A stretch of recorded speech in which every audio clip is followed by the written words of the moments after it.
Homemakers shouldn't be extravagant. The electricity bill is $3, and daily food cost should also be $3. Upon my return from shopping, that's what David said to me. Show me what's in those shopping bags, Sarah. Okay, but why? Taken aback, I handed over the shopping bags. David peeked inside. Don't need this. Don't need that either. Saying that, he kept moving items to a different bag. As I was wondering what he was doing, David showed me the bag he had prepared. We don't need sweets. Return them. But those are my little joys during my chores. Didn't you hear me? Furious, David thrusted the bag at me. How many times do I have to say it? Daily food cost is $3. We don't need sweets. With that, he stormed off with loud steps. Then, settling onto the couch, he started to read the newspaper. Watching that, I was at a loss for words. As I stood there holding the bag he had thrusted at me, David spoke with irritation. Return them quick. The grocery store is a 10-minute walk away. It's the peak of summer, and it's so hot outside that it feels like everything's gonna melt. I had just gotten back, drenched in sweat from shopping. And now he wants me to make that trip again. And that's just to return the sweets I bought. I couldn't move from that spot. David. Do you care about money more than me? Sure, saving is important. But aren't there more vital things in life? Enough. Holding the bag, I began walking, making a vow. I'll show you. This so-called frugality. David. Be ready. My saving skills are unparalleled. My name is Sarah Smith. I'm turning 27 this year. I've been married to my husband David for 2 years. David has always been a bit neurotic. He graduated from a prestigious university, and everyone acknowledges him as a smart person. His intellect was one of the things that attracted me. But after getting married and living together, his nitpicking nature became all too evident. Sarah, did you clean thoroughly? The windows are foggy. Yeah. David was shouting by the window. I approached with a sigh. I'm a homemaker, but there are other household chores, starting with cooking. I can't be cleaning all day. Regardless, David would inspect the entire house, pinpoint shortcomings, and blame me. What have you been doing while I was at work? What do you think? Household chores, obviously. You can't even handle household chores properly, and yet you're watching TV bossily? I sighed deeply. Everyone needs a break. Besides, I was only watching TV for a few minutes. That's when David came home and started inspecting the house. Hey, David. What's this? Now he's checking the contents of the fridge. What caught David's eye was a basket of fruit. I didn't buy it. It was a gift from our neighbor. I was thinking about eating it together after chilling it. You accept stuff like this. Why didn't you ask me if you could take it? But I was about to say that we shouldn't dismiss such a warm thoughtfulness.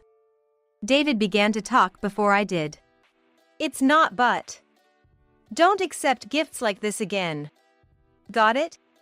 David lectured me as if he was talking to a child. I felt disheartened. I got it. David sometimes treats me like a child.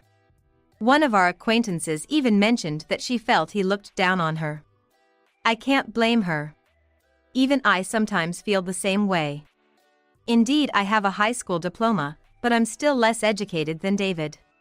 However, I never thought that made me any less of a person. But it seems David feels differently. You're a troublesome person, Sarah. You never know what mistakes you're gonna make if I'm not watching. I was taken aback by David's words. He never saw me as an equal. This realization saddened me. For someone with such a high educational background, David's earnings aren't that great. He works for a mid-tier company, and there's no sign of a promotion anytime soon. Yet, he looks down on his colleagues. It's just so frustrating. My boss is just not smart. That was David's usual complaint. I don't know David's boss. From what I've heard, he seems to be David's nemesis. I wonder what the real story is. David has a habit of exaggerating when he gets worked up. So, I can't take everything David says at face value. David mostly vents during dinner. Drinking beer, his face flushes as he complains about work. That guy, you know. Yeah. All I can do is nod. I don't even know whether the person David's talking about is his boss, a colleague, or a junior. How am I supposed to react to stories about people I don't even know their faces? Slowly, David's mood begins to sour. You're pretty cold, you know? What? After all the hardships I've been through, you just stand there laughing. It's like it doesn't concern you at all. With that, he looked at me with disappointed eyes. That was unexpected, I felt. I don't think it's none of my business. I believe David is really trying. But, he's just not getting the recognition he deserves. I understand why he's frustrated with his coworkers and job. David, I don't really know much about your job or workplace. That's why I'm explaining it to you. You just don't get it. Saying this bluntly, David chugged down his beer. I was at a loss for words. A few days later. Hey, I ran into a university buddy in front of the station today. He wants to come over. I got such a call from David on his way home. I panicked. How could he expect me to prepare for a guest at this hour? I had only prepared dinner for the two of us, just the usual dishes. I'd have to run to the grocery store now, buy some food, or set out some ready-made meals. That's impossible, at this hour. It's fine, it's fine. Just whip something up. With that, David hung up. I didn't even have time to think. I quickly put on makeup and hopped on my bike. I stopped at a convenience store closer than the grocery store and bought some booze and snacks. That'll do. I'm home. Welcome back. Oh, and you too. Hello, thank you for having me. David's friend mentioned he was single. Perhaps because of that, he seemed more stylish than David. It reminded me of David when we first started dating and made me feel nostalgic. I couldn't help but smile, to which David responded with annoyance. Just because this guy's handsome doesn't mean you have to keep staring. I'm not staring. I led the two to the living room. Seeing the food on the table, David's friend exclaimed in delight. I'm starving. This is great. Sarah, come here. Contrary to his friend, David looked displeased. What's this? What do you mean? It's tonight's dinner and some snacks. They're all store-bought. Did you slack off? What do you take my friend for? That's not. Tonight's dinner was salmon chowder, fried pork chops, and a tomato salad. These 3 dishes were homemade by me, while the snacks were, as David pointed out, bought from the convenience store. But David spoke as if all the dishes were store-bought. What were you doing at home? Housework, right? That's your job. Don't slack off. I didn't slack off. I just didn't have time for it. David, calm down. David's friend, seeing the tension, tried to calm David. David conspicuously sighed in response.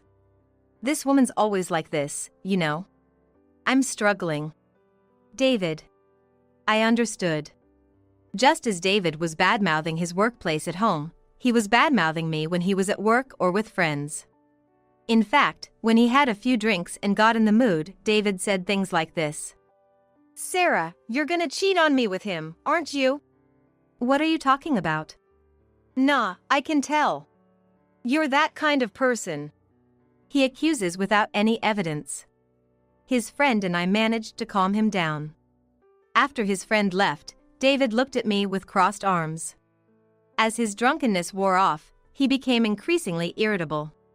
Sarah, can we talk? What? I had a bad feeling. But I couldn't ignore him. As I paused doing the dishes to approach him, David suddenly raised his voice. I trusted you, Sarah. And you spectacularly betrayed my trust and expectations. I was so embarrassed. He spoke as if he was the victim. I just stared blankly at David's face. He was genuinely angry. It showed on his face. But what did I do wrong? It was impossible to run to the grocery store and back in that short time, let alone cook. But when I tried to explain, David just kept saying, "You're just lazy," over and over. David's bad mood lasted for nearly 3 days. Just when I thought he had calmed down, he said, "Homemakers shouldn't be extravagant. The electricity bill is $3, and daily food costs should also be $3. With clear anger, David stated this. That day was a holiday. David was home during the day, and he greeted me when I returned from shopping. But he was still acting strange. As soon as he saw my face, the words, "Don't be extravagant," came out of his mouth. David went to the living room and started inspecting the shopping bags. "Don't need that. Don't need this either." Saying that, he kept moving items to a different bag he seemed to have prepared in advance. I was wondering what he was doing. Then, David thrusted this bag at me. "We don't need sweets. Return them." But those are my little joys during my chores. "Didn't you hear me?" David was furious. I was taken aback by his tone. "How many times do I have to say it? Daily food cost is $3. We don't need sweets. Return them quick," said David. I was at a loss for words. I looked outside the window. It's the peak of summer now, and it's so hot outside that it feels like everything's gonna melt. The grocery store is a 10-minute walk away. And now he wants me to make that trip again. And that's just to return the things I bought. Even now, sweat is trickling down my forehead. I wish David would drive me there, but he was just sitting on the couch, showing no intention of moving. David never considered my health. Walking around in this heat was just too much. I might pass out. I tried conveying that with my eyes, but David ignored me and continued reading his newspaper. Fine then. I picked up the bag and started walking. All right then. I'll show him. This so-called frugality. Fueled by anger, I didn't mind the heat at all. I continued walking silently, accomplished what I had to at the grocery store, and returned home. "You can do it if you try, can't you?" David said, looking pleased. He still hasn't realized my true feelings. David. I've reached my breaking point. I can't put up with David's paranoia any longer. I can't break up with him until I surprise him. From that day, I embodied frugality. "What? What's this?" David, returning from work, was taken aback. I said matter-of-factly, "I sold all the electronic appliances to save on the electric bill." "What the hell are you thinking?" David yelled, but I ignored him. In the living room, there are just a table and 2 chairs. All the other furniture was gone. Oh, by the way, I also sold that component stereo David cherished so much. "Sarah! How could you do that? Are you serious? Tell me you're joking." Dead serious. I laughed as if David was joking. After all, we're trying to save on electricity, right? So, you gotta help out too. I told you to save money. I never lived extravagantly to begin with. I didn't live extravagantly either. I held back my emotions, just maintaining a smile. I can't let myself get angry too. I told it to myself and continued. "But since you said it, David, I decided to try my best." "That's what you wanted, right?" "Yes, but still there's a limit, Sarah. Where did you sell them? We need to get them back." "Forget that for now. Dinner's getting cold. We don't have a microwave anymore, so if it gets cold, you'll have to eat as it remains cold." Hearing this, David hurriedly sat at the table. I followed him with a wry smile. As David was about to sit, his expression froze. "What's this?" "It's dinner," I cheerfully replied. "Green beans stir-fry, mixed bean soup, and then—" "They're all beans!" David exclaimed in horror. I think David was neither particularly fond of beans nor disliked them. But now, he seemed terrified by the pile of beans in front of him. You're trying to save on groceries, right? Then, we've got to make do with cheap ingredients. If you don't buy sweets, that's it. The discounted ready-to-eat meals. You don't like prepared meals, right? I said coldly, changing my tone. Besides, even the discounted items cost $2. We can't afford that. What about beer? None. I thought he'd have guessed by the fact we had no fridge, but David looked close to tears when he heard there was no beer. So, from now on, we're going to eat beans every day? If I find cheaper ingredients, I'll consider alternatives to beans. I said so and sang the prayer before the meal. Eat up quick. Green beans stir-fries getting cold. I can't live like this. It's been 2 weeks since we started living frugally. David said, his head slumped over the table. Sarah, give me a break. I was wrong. This is just too much. Let's save money in a more reasonable way. What are you talking about? I was quite excited. Once I started, I enjoyed frugal living. Having almost no furniture makes cleaning easy. David begged desperately. If you're gonna continue this frugal lifestyle, break up with me. David, you suggested it, remember? I said, feigning surprise. David just shook his head. I'm tired from work. I just want to relax at home. It's only stressful in this environment. We do have the air conditioner on. In this heat. If there wasn't. But I went shopping under the blazing sun, twice back and forth, because you said so. I said it like it was no big deal. But I was angry inside. David was too selfish. He never even tried to understand why I started this lifestyle. I'm not breaking up. Sarah! David looked at me in shock. My love for David was almost gone too. This was revenge. I wasn't going to let him off the hook so easily. He needed to taste saving a little longer. I can't stand this house anymore. Suddenly, David shouted. He stood up from his chair and walked out of the living room. David? I'm going back to my parents' house. I'll send the petition for divorce to the court, so see you at a hearing. Saying that, he walked from the hallway to the entrance, got out, and got into his car. Apparently, he was heading to my parents-in-law's house. I didn't care. David will be back soon anyway. Sure enough, a few hours later, David made me a call. Sarah, what the heck did you tell my folks? David's voice was trembling. With a wry smile, I replied. I told your mom about everything you've done to me so far. I asked her, is this how you raised him? You did what?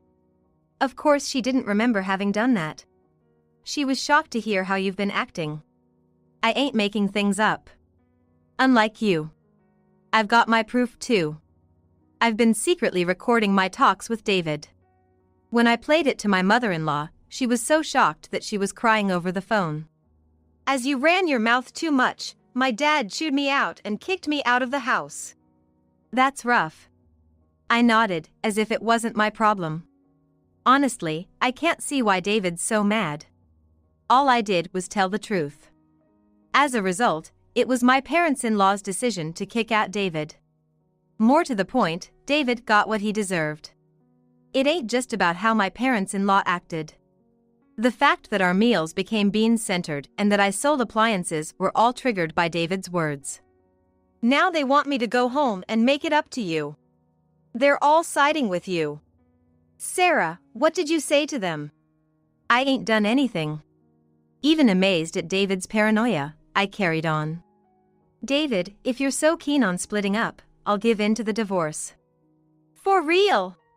Yeah, but there's a condition. Out with it. David was all fired up. He really wanted to get divorced. At the same time, I wondered if a woman who was David's ideal really could happen to exist in this world.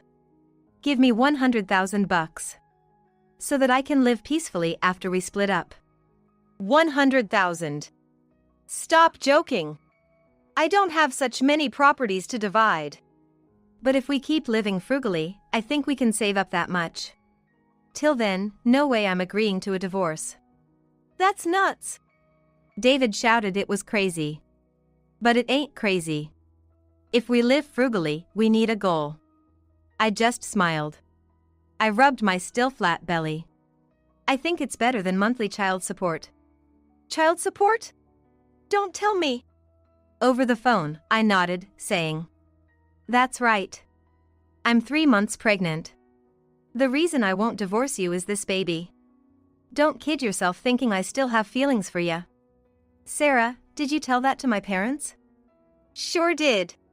Speaking of which, they're probably even more panicked now. David was lost for words. I guess this pregnancy was the worst news for him. But it ain't the kid's fault. I'm excited for when the little one arrives, and I know I gotta save for them. Don't worry. We'll look for recipes and ingredients that are cheap, not just beans. And we won't sell the heating and cooling system. We gotta think of our child after all. David was now in tears. After being driven out of his parents' house, David had lost a place to go. With a child on the way, pushing for a divorce would be difficult. Got it. All right then. Come back soon. I ended the call with a smile. Ever since that day, David stopped criticizing my housework. He still didn't help out, but the fact that he stopped saying anything was a big relief for me. Mommy. Oh, Catherine, what's up? I turned around with a smile. A girl was born. Her name was Catherine. Catherine didn't get close to David. At first, David was fond of her, but she cried every time he picked her up, so he eventually stopped paying attention to her. Today, I drew this at kindergarten. Oh, that's so good. Did you draw me? Yes. Looking at Catherine, I could see features of David in her. But her personality was straightforward and not at all like David's domineering nature. I was relieved about that. Daddy's late again today, isn't he? Yeah, he's swamped at work. David had been taking on more overtime and working weekends since then. The fact that David wasn't lying was evident from his paychecks. He seemed to make a lot of mistakes in his crucial work, and climbing the corporate ladder seemed distant, but he was hell-bent on making money. You really want to get divorced soon? I asked David when he came home late at night. Definitely. Without looking at me, David replied, I'm gonna leave this house as soon as possible and get back to a life with TV and music. All right, good luck with that. David was working hard to reach his target. On my end, I continued to save money as a hobby, not as a punishment. David had grown to despise saving, but it was his idea in the first place. He had to take responsibility. David worked tirelessly and even went to the extent of asking favors from friends and acquaintances. Eventually, he seemed to have gathered the promised amount. If the wife is saving, the husband's gotta work hard, right? Yeah, that's right. Looking exhausted, David left my side. I didn't know where he was headed, especially after losing the trust of Sarah's parents. Well, then. I looked around the room. Perhaps I could be called a minimalist. Living with only essential furniture seems to suit me well. Catherine had adjusted to this lifestyle too. Drawing was Catherine's hobby, and she was often praised by others for having a knack for it since she was little. In fact, her dream now was to become a cartoonist. She had just started elementary school this year, but her drawings were already better than mine. My classmates also praise my drawings. That's great to hear. If Catherine stays on track, she'll probably go to an art college someday. The money I've saved up will come in handy then. On top of that, I've been receiving child support from David for Catherine. So, I didn't intend to use it for daily expenses. Well, Mom's gonna work now. Okay. I couldn't leave Catherine, an elementary school student, alone at home. After some thought, I started doing transcription work from home. The work is repetitive, but by focusing at set times, I could get a sense of accomplishment. Mom? What's up?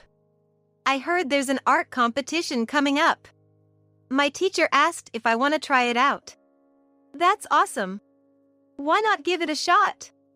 I hugged Catherine as I said this. Catherine seemed uncertain at first, but soon nodded strongly. Yeah. I'll give it a try. That's the spirit, Catherine. I nodded in agreement. For Catherine, what should we have for our meals tomorrow? Planning meals is fun. I used to be forced to do chores before. Even if I cooked, David never said it was delicious. He was checking every corner of the room, looking for any oversight. I used to dread household chores. I was always anxious that I might have done something wrong or that he would complain. But now it's different. Now, I have Catherine who appreciates my cooking. I never imagined that it could make household chores so enjoyable. My life is fulfilling now.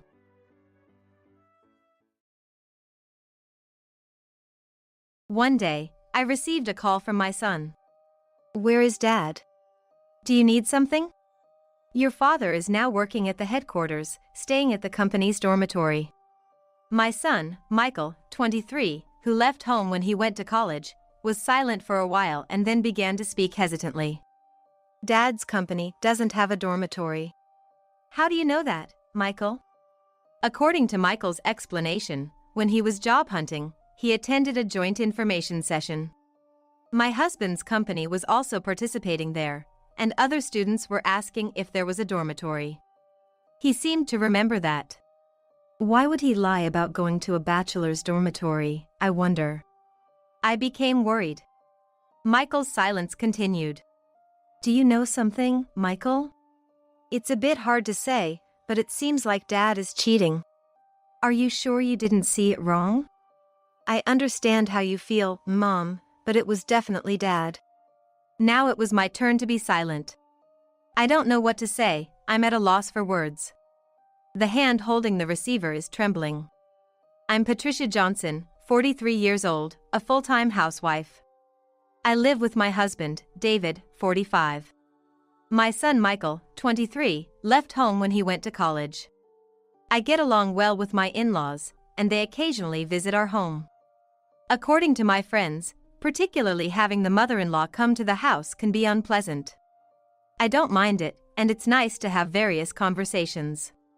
My father-in-law, Robert, 68, and my mother-in-law, Susan, 67, are on good terms and often go out together. They never fail to take their daily walks for health. Today, my in-laws are coming to visit on their walk, buying some traditional sweets from a nearby American pastry shop.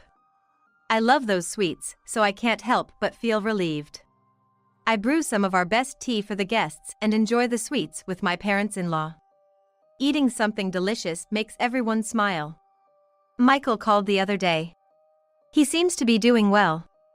I wonder how he's doing as a working person. I'm worried. Michael will be fine. He's responsible and a caring person. He's the type that everyone loves. I hope so. Patricia, I know you're worried, but Michael is a fine adult now. Michael's always been close to them. Since college, he has been regularly contacting his grandparents. He's a thoughtful child. He always calls me at 8:50 p.m. I wondered why. Noticing my curiosity, my father-in-law began to explain. He probably watches TV dramas from 9 p.m., right? So he calls during the commercial break. If it's past 9, it's in the middle of the drama, and that would be inconvenient.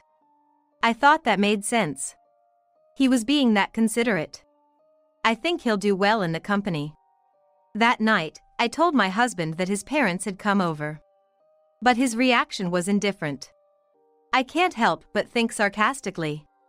Is he still in his rebellious phase?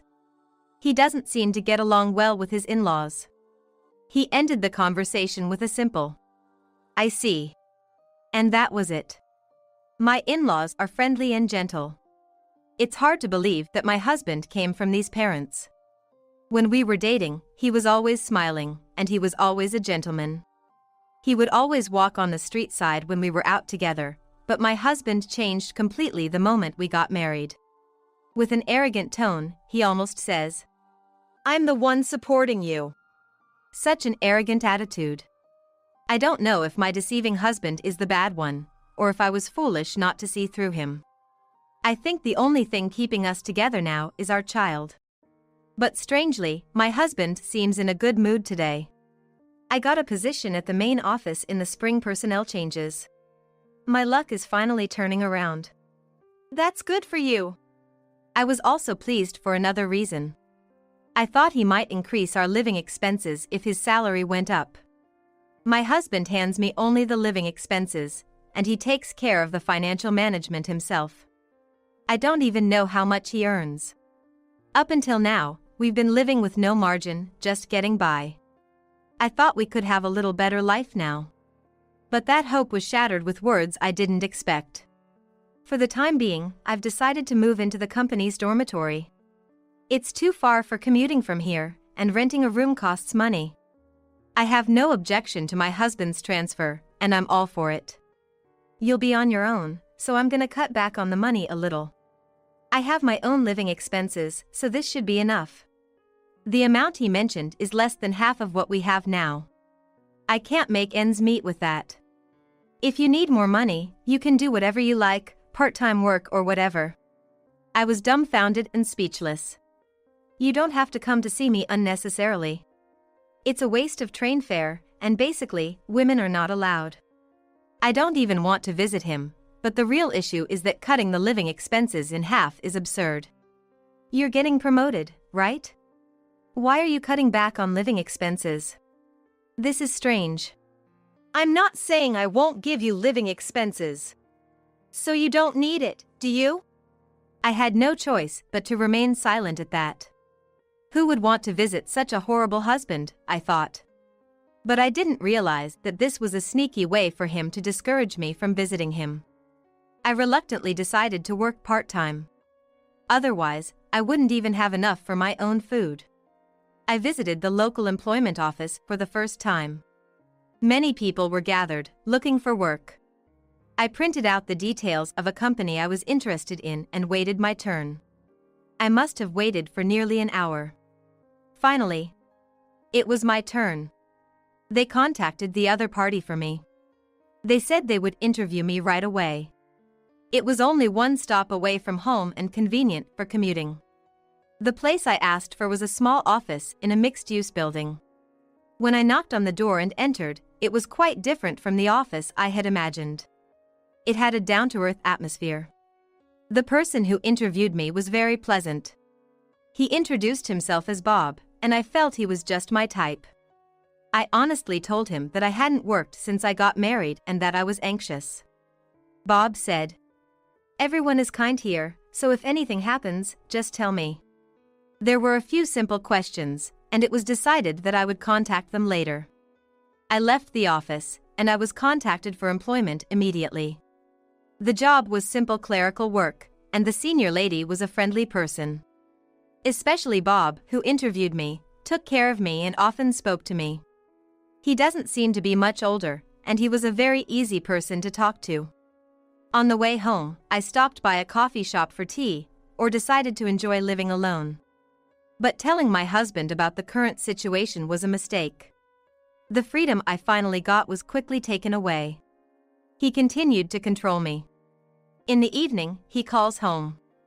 If I don't answer, the next day he'll nag and ask, "Why didn't you answer?" What's more, even if I answer once, the phone rings irregularly 2 or 3 times an hour or 30 minutes later. I became frustrated. I couldn't leave the house in the evening.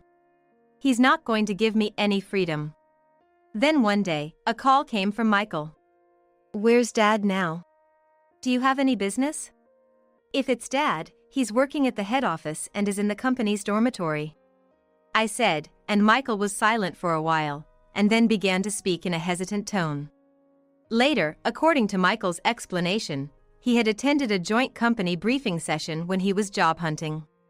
My husband's company was also participating, and other students were asking if there was a dormitory. According to the company's explanation, there is no dormitory, but housing assistance is provided, the person in charge said. I wonder why he lied about going to a dormitory. I became anxious. Michael's silence continues. Do you know something, Michael? It's a bit hard to say, but it looks like Dad is cheating. Just when I thought he had finally started talking, he began to say something outrageous. Today he was making sales rounds with his senior. Next, we'll go to this company. The company his senior indicated was the company my husband works at. He might run into his dad. He wondered what face he should make if he met him. My husband and Michael don't get along. They've been on bad terms since Michael's rebellious phase. Today's visit was just to say hello to the sales manager. The meeting ended quickly, and it's past 5 in the evening. His senior is going straight home, so he said you can go home too. Michael, even though he doesn't get along with his father, thought he might have business connections, so he thought he should say hello as a working adult. Michael, not knowing whether he could see his father, waited in front of the company for a while for his father to come out. He saw someone who looked like his father, so he tried to call out to him. But a young woman ran after his father. My husband, with a smile I've never seen at home, started walking with the woman. Michael thought something was suspicious and hid. The woman appeared to be about the same age as Michael. She was said to be beautiful and had a good figure. Without noticing Michael, his father walked with that woman, aiming for the city at night. They went into an upscale restaurant and, after about an hour, went into a trendy bar. He was following them with a detective's feeling but had to be careful not to be found. Besides, he had to be there for a long time without looking unnatural, and it was tough. And then comes the problem. Unfortunately, the two disappeared into a hotel. I was shaken by Michael's story. Didn't you mistake him for someone else? I know how you feel, Mom, but it was definitely Dad. Now it was my turn to be silent. What should I say? I can't find the words. My hand holding the receiver is shaking. My husband is cheating. And with a woman the same age as my son. My mind goes blank. Mom, it's okay. I'll take care of it, so pretend you don't know for a while. Do you have something in mind? I won't leave Dad like this. I won't forgive him for making Mom sad. I was glad to hear Michael's strong words. The only person I can rely on now is my son. Almost a month has passed since then. During that time, there was no contact from Michael and I became anxious. I continue to receive regular communications from my husband, David, as usual. I wanted to confront him about his affair, but I said nothing, just as Michael advised. The thought of a young woman, particularly one around Michael's age, going to a hotel with David makes my head spin in anger. I dream of the two of them mocking me. You're no longer needed, old hag. Just go away and don't appear in front of us. I don't want to see your miserable face anymore. How many times have I had the same dream? Each time, I wake up, groaning. Even at work, I find myself dozing off. Patricia, you look pale. Are you feeling unwell? I haven't been sleeping well lately. I'm sleep deprived.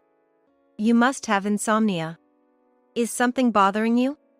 I couldn't tell the truth and gave only vague answers. I was going through such unsatisfying days when I received happy news from Michael. He had bought presents for everyone with his first paycheck and wanted to throw a party. It seems he wants to gather at his grandparents' house over the weekend and hand out the presents. You didn't have to go to all this trouble, but I'm glad. I feel that Michael has really become an adult now. I can't give you anything grand, but look forward to it. David hasn't mentioned anything about his affair. I didn't bring it up either, as I didn't want to dampen the celebration.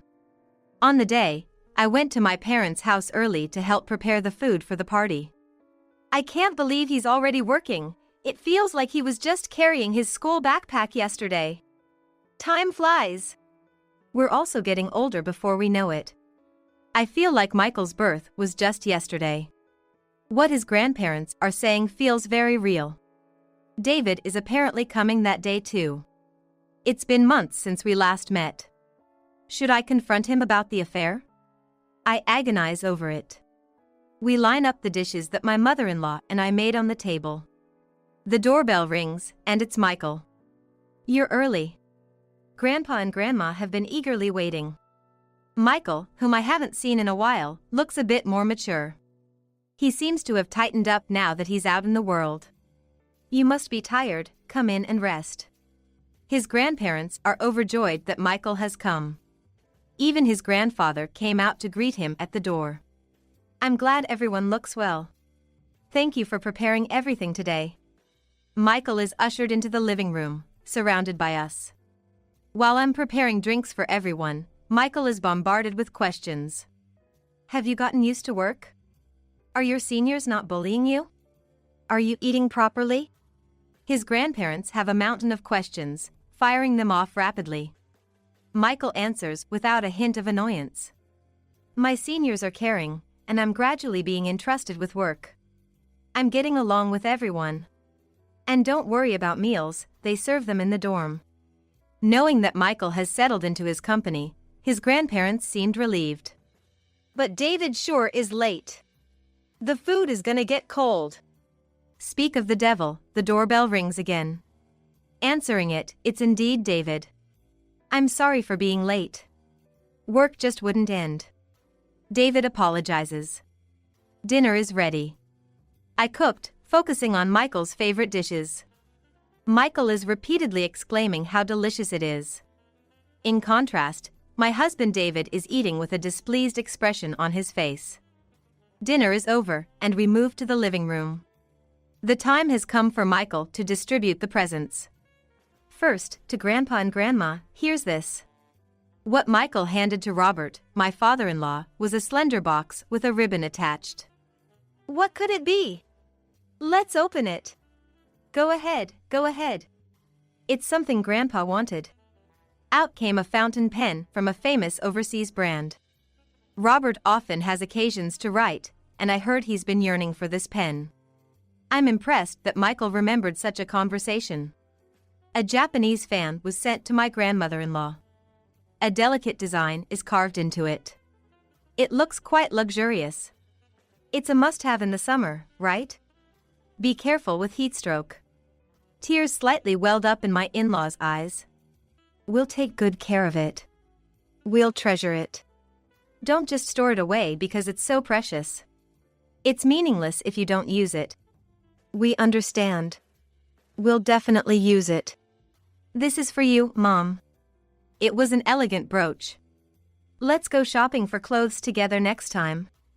I'll find something that matches this brooch. I feel like tears are going to overflow. My husband David was watching us with cold eyes. "I wonder what you're going to give me. I'm looking forward to it." Then, Michael's expression changed dramatically. "This is for you, Dad." And Michael handed David a large envelope. David spread the contents of the envelope on the table with a puzzled look. Several photos came out. As soon as he saw those pictures, the blood drained from David's face. He tried to hide the photos in a hurry, but it was already too late. "What is this?" David glared at Michael. "It's not a prank. There's a report inside the envelope," Michael said. Michael took the report out of the envelope. It detailed David's actions. The other woman was Shelby, a 24-year-old colleague in the same department as David. Shock and anger welled up. "What are you doing? Having an affair with a woman not much older than your son? Are you out of your mind?" Robert angrily questioned David with a filled voice. David shrank back. Normally a gentle person, when angry, he radiated an intense vigor. "You spend your salary on this? Use it on something better." David had no excuse and began shouting nonsense. Anger and confusion enveloped the family. "It's Dad's fault for using money like this. Apologize to Mom." My mother-in-law Patricia raised her voice and started to cry. "I raised him wrong, so he became like this. Patricia, forgive me." "It's not your fault, Susan." I helped her up. "It's partly my fault too, Susan. You didn't do anything wrong." "David, explain yourself." David, seemingly resigned, began to talk about his affair. He said Shelby had joined the company the year before last. David had become in charge of her as the trainer for the new employee. At home, David was blunt, but outside he always portrayed a cheerful man, never without a smile. It seemed only a matter of time before Shelby was attracted to such a David. Perhaps she was influenced by David's behavior, and a little crush had developed. She seemed to find young men unsatisfactory. She was attracted to David, who was a bit of a bad boy, probably because of her family background. Shelby grew up in a single-mother household, probably longing for a fatherly figure in her life. Maybe she was waiting for an invite from her husband. It seems they became romantically involved quickly. It appears she really did get a job at the corporate office. They started living together after renting an apartment. To afford the apartment, they had to cut down on my expenses. He was worried I'd cheat on him because he was cheating on me. This resulted in those persistent evening calls. Even though he was cheating, he couldn't bear the thought of me doing the same. Such a selfish way of thinking, in my opinion. Though I never had any intention to cheat on him. I'm cutting ties with you. I'll hire an excellent lawyer for Patricia, and I'll make sure you pay the maximum amount in property division. Get out of this house right now. In the face of Robert's anger, my husband fled like a scared animal. Robert and Susan kept apologizing to me. Don't worry, Patricia. We'll handle everything. We'll also support you financially. You don't have to go to such lengths. I still have Michael with me. That's right, Grandpa doesn't have to do anything. No, I won't be satisfied unless I help out. Just let us handle it, Patricia.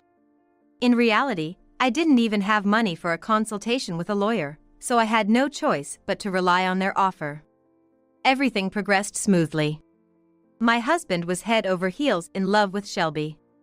It seemed he was okay with losing everything as long as he had Shelby. The divorce proceedings moved forward, and his infidelity and financial abuse were confirmed, resulting in him having to pay not only property division but also a settlement. The amount property division of was significant, especially considering he didn't provide for my living expenses. By paying the property division, he was left with almost no money, and I got the house. Robert and Susan decided to take care of the mortgage on the house as a part of their apology. Shelby, my husband's mistress, was also asked to pay a substantial amount of money. Shelby had been saving up for her dream, but now all that money would go towards the alimony. She seemed devastated. She tried to get David to help her out, but he declined. Can't help if he doesn't have the money. Shelby felt as if her dreams were crushed. She became mentally unstable and quit her job to return to her family home. I don't feel directly responsible for what happened to Shelby, but it still pains me. I regret demanding alimony from Shelby in my anger. You shouldn't worry about it, Mom. There's nothing we can do. You just have to move on. Michael is right. But my heart aches. Her family is on a remote island in Florida, and David can't easily visit. Moreover, it's a small community, so who knows what kind of rumors would spread if David showed up. It seems she's made it clear she doesn't want him visiting. After the divorce, to me, David is just a stranger who happens to share a name with my ex-husband. Whatever he does in his apartment is none of my business. He should just live his own life, but his obsessive nature is just too much to handle. I messed up, please take me back. I realized your worth only after losing you. Shelby was just a fling. David keeps calling me over and over. Lately, I just let him talk, then hang up without saying a word. From what he says, his place seems pretty filthy. He once sent me a picture of his apartment, and it looked like the stench would come out of the screen. I deleted it immediately. They took me off sales duty. I've been messing up a lot, and people say my clothes stink. It's all because of you. It's sickening to think I was once married to this guy. How are you going to take responsibility? After getting caught cheating, from being the top salesperson, now I'm being sidelined to documentation. It's as if they're telling me to quit. Can't he see that it's all his fault? I wonder how many times he's gonna blame others before he's satisfied. Is David even sane anymore? One day, David called again. I'm coming over tonight, be ready. He hung up abruptly. I was terrified. What's David capable of? I hesitated but called Michael, who was on a business trip. Just lock the front door and don't go outside, no matter what. How was he planning to help while being on a business trip? Regardless, I locked all the doors, including the front one, and put on the chain. Night fell. I was too scared to even turn on the lights. While I was trembling in fear, the doorbell suddenly rang. I nearly jumped out of my skin. Someone was banging on the door fiercely. I know you're in there. Open up. David's shouting terrified me, and I crouched down in fear. Then, I heard voices arguing outside, followed by silence. When the doorbell rang again, I saw Robert on the intercom monitor. I rushed to the door and opened it. You can rest easy, I've driven David away. I collapsed in relief right there, crying. My flustered father-in-law followed, then my mother-in-law came in. Don't worry anymore, we won't let him near Patricia. I had them sit down, and while serving tea to them, I thanked them. It's not for Patricia to apologize. We are the ones to blame for raising such a son. My in-laws had come because Michael had contacted them. They had apparently been hiding in the shadows, waiting for David to appear. Tomorrow, I'm gonna have a talk with David. A captain I know is looking for someone. He works in deep-sea fishing, and once you're on the boat, you can't return to the States for a year. We gotta get him on that boat to straighten him out. He's gonna listen to us. Even such a foolish son is still our dear child. Just think of us as foolish parents and have a laugh. Any parent finds their children dear, of course. Patricia, you must have been concerned about David's mistress, Shelby, right? The money has been returned. She seemed fine. I'm sorry for the trouble. It must have been hard, being so far away. And the money. No, keep the money, please. Otherwise, we won't feel right about it. Some time later, I heard from my father-in-law that David had gotten on the ship. Whether David reforms or not is no longer my concern. Now, I'm happy that Michael can participate in a big project at his company. And I hope for nothing but success there. My relationship with my ex-in-laws is good, and they still visit from time to time. You're still young, Patricia. It's too early for you to grow old. Actually, there is someone I've started dating. It's Bob from the company. With my husband's infidelity, I just thought he was a nice person. Going to work every day and talking with Bob, I found myself feeling at peace, but it took a little time to realize that feeling was something more. It was a feeling I hadn't experienced in years. But now that I'm divorced, I can face that feeling honestly, and I confessed. Then, Bob also confessed that he fell for me at first sight during the interview. Like the changing of the seasons, spring has come to me again. Lazy freeloader, get out. While I was exhausted from childcare and accidentally dozed off, my husband kicked my belly, hurling nasty words at me. He used to be so kind and caring towards me. However, ever since we got married and had our child, he changed completely. Always making excuses like he's too busy at work or he's tired, he never helps with childcare. On top of that, he rudely refers to me as lazy because I'm always at home. I want a divorce. I felt that way, but given the current circumstances, I couldn't make that move easily. Then one day, I ran into my old boss and obtained some valuable information. Thanks to the support of those around me, I finally took steps to get back at my husband. My name is Jennifer. I'm a 40-year-old housewife. I live in an apartment with my husband, John, and our son, James. Though it might seem like we're a perfect family with a child, in reality, we're far from it. I've been constantly troubled and hurt by my husband since our child was born. I met my husband at a singles mixer. I was 34 back then. I was working as an office worker, and my colleagues somewhat forced me to join the mixer. I was like, who goes to mixers at 34? Feeling a bit out of place, I sat in the corner sipping my drink when John approached me. He was also dragged there by friends. We hit it off and started dating, which eventually led to marriage after a few years. For a while after getting married, we enjoyed our life as a working couple. Then one day, during our usual life, Hey, Jennifer. Don't you think it's about time for us? time for what? Having kids. I think we should start thinking about it. John broached the topic of having kids. However, I wasn't enthusiastic about it. I loved my job and wanted to continue, and above all, I wasn't confident in raising a child. At first, I was against it, but John convinced me. He was like, Please. I promise to help you out. And I eventually gave in.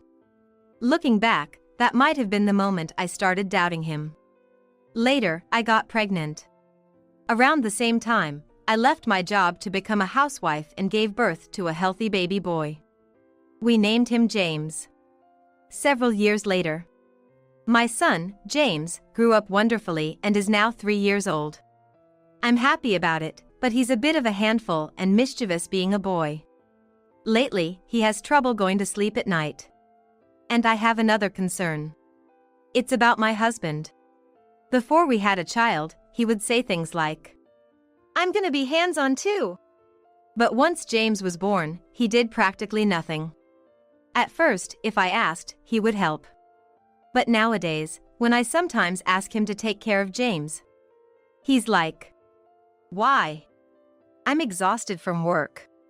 You're just lazing around at home all day, so it's natural you handle everything. Even on his days off when I ask, he's like, I want to rest on my day off. He never cooperates. I'm like, since he's our child, you should take care of him. Then he's always like, Huh? Who do you think is making money? I'm working hard and making money, so you're able to live. You aren't working, so don't interfere. Indeed, it's true that thanks to my husband's job we can maintain our lifestyle, so I couldn't argue further. I've endured, biting back my words almost every day, always thinking that it's thanks to my husband that we can live this way. Jennifer. I'm here. Oh, Mom. Sorry to trouble you. It's fine. I want to see my grandson once in a while. That day, I had invited my mother to our apartment. My body couldn't keep up with the constant solo parenting, so I had asked my mom to help out just for that day. Anyway, James has grown up so much. Oh, by the way, I have something for you, Jennifer. What? My mom took out something from her bag and was like, This one. A baby monitor. Place it in James's room, and I can rush to him if anything happens. Are you sure? You don't even live nearby but came all this way. Don't say that. I already bought it, so it'd be a waste if you don't take it. Saying this, my mom handed over the baby monitor. Having received it, I placed it in the room where James's bed was. That night. I'm home. Welcome back. My husband returned from work around 6 p.m. Soon after coming back, my husband was quickly getting ready to go out again, changing into casual wear. Huh? You're going out somewhere? What's up? You got a problem with that? You could at least tell me where you're going. Ugh, so annoying. I'm going to the casino, all right? The casino. Again?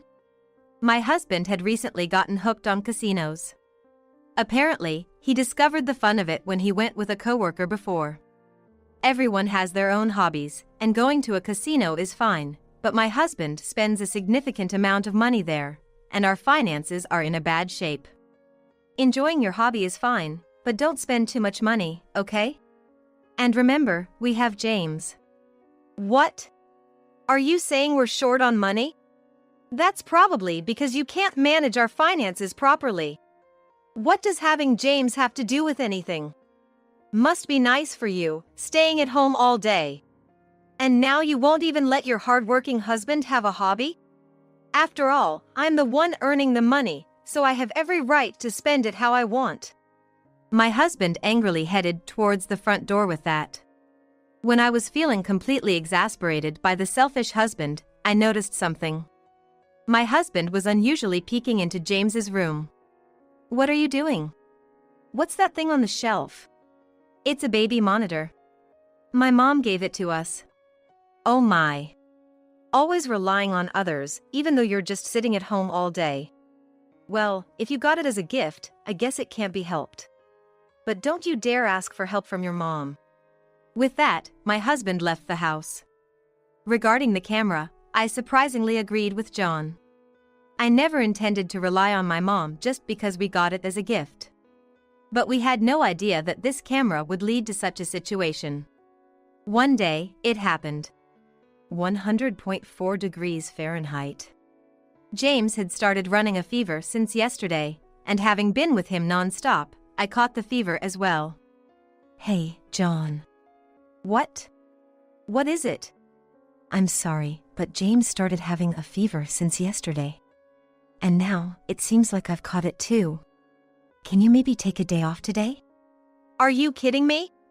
You can't just drop that on me and expect me to take a day off. "Yeah, I know, I'm sorry. But can you at least come home early today?" Look, I'm busy with work. And all this happened because you can't take proper care of James. You brought this on yourself, so I don't want to hear it. With that, he angrily headed off to work. Though James had a fever, it seemed he was feeling much better, energetically running around the house. I hadn't caught a cold in a while, and combined with the recent lack of sleep, I felt quite dizzy. Even in this state, I had to look after James and ensure all the household chores were done perfectly. If not, there's no telling what my husband would say. Come evening, James finally took his nap. All right, time to prepare dinner. Just as I thought this, I suddenly felt drained and collapsed into a deep sleep. The next thing I remember was being awakened by my husband's shouting. Hey! Wake up! Are you listening? What? You finally wake up! You're always home, lazing around, and now you take a nap? Must be nice! It's not like that. As I said this morning, I'm not feeling well. Stop making excuses! I told you this morning too! It's your fault for not taking care of yourself. Always lounging at home, can't you even do the house chores? Lazy freeloader, get out! When my husband shouted that, I felt a pain and was like, ouch! Hey! What are you doing? He had kicked my belly while I was lying down. Even as I cried out for him to stop, he wouldn't listen. Just when I thought he was done, he was like, fine. I'll eat out tonight. Make sure everything's done by the time I'm back. And with that, my husband left the house. Why did this keep happening to me? It was not like I just lazed around because I was home all the time. I took care of our energetic 3-year-old son and managed the housework for my husband. Despite all this effort, being called lazy just because I was always at home is too much. I was at my breaking point. Tears streaming, I resolved to divorce him. However, at that time, neither my husband nor I knew. Someone had been watching this whole scene. After deciding to get a divorce, I quickly began preparations. Firstly, I knew that to raise James on my own, I'd need money. For a long time, I'd been a housewife, and my husband's income wasn't that high. Not only were the costs of raising James too high, but with my husband spending money on casino, we hardly had any savings. Because of this, I had to find a daycare for James and work to save some money. But he got rejected from the daycare again. Seems like reality didn't always work out. Despite applying to every daycare in our neighborhood, he got rejected from all of them. At this rate, I wouldn't be able to go to work. I couldn't rely on my family since my dad had been recognized as needing fully care and my mom was busy looking after him. At this rate, it wouldn't just be divorce, I wouldn't even be able to leave the house. Feeling lost, I took James with me to do the day's shopping. On the way to the supermarket, I bumped into an unexpected person. Are you by any chance, Jennifer? Hey, Catherine? This was Catherine. She was my boss at my previous job. It's been a long time. Long time no see. How have you been? Oh, is this your little one? He's adorable. Hey, how about grabbing some coffee? Accepting Catherine's offer, we headed to a nearby cafe. Anyway, it's been such a long time. You've got a kid now, life must be good? Catherine immediately asked about my family. I hesitated to tell her the truth, but since I used to confide in her a lot in the past, I decided to share. The thing is, it's not. Actually, I've been thinking about getting a divorce. I then gently explained the reasons leading up to considering a divorce. Catherine, though surprised, listened with empathy. I see. So right now, you're looking for a place to take care of James and a job, huh? Yes, that's right. But I haven't had any luck with either. Well, we're short-staffed at my place.